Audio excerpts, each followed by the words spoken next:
আলুর দম রান্না করব, এই জন্য প্রথমে সরিষার তেল দিয়ে দিয়েছি, কারণ আমরা সরিষার তেলেই রান্না করি।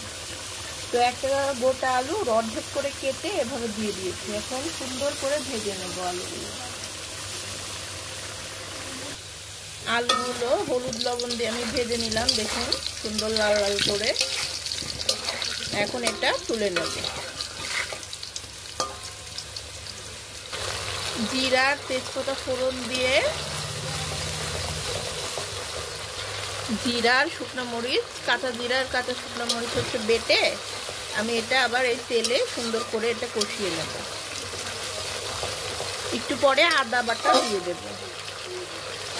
মশলা হালকা কষানো হতেই আমি আলুগুলো আর হচ্ছে একটু আদা বাটা দিয়ে দিলাম। এই যে আদা বাটা দিয়ে এখন মশলার সাথে এই আলুগুলো সুন্দর করে আমি কষিয়ে নেব।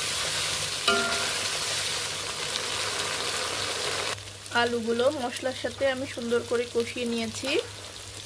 এখন আমি এটাতে জল দিয়ে দেব।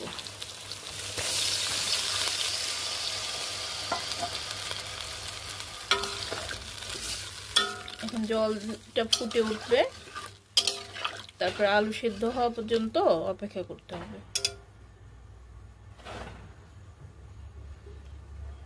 জল দিয়ে অবশ্যই আমি ঢাকা দিয়ে দিলাম, কারণ আলুগুলো বেশ বড় বড়, এমনিতে গলবে না, এই জন্য ঢাকা দিয়ে এটা সেদ্ধ করে নিতে হবে। আলু একদম সুসেদ্ধ হয়ে গেছে। এখন আমি এতে গরম মশলা আর হচ্ছে এলাচ ফলের গুঁড়ো দিয়ে দিলাম, আর চিনি আমি আগে দিয়ে দিয়েছি। এই তো দেখুন কি সুন্দর কালার এসেছে।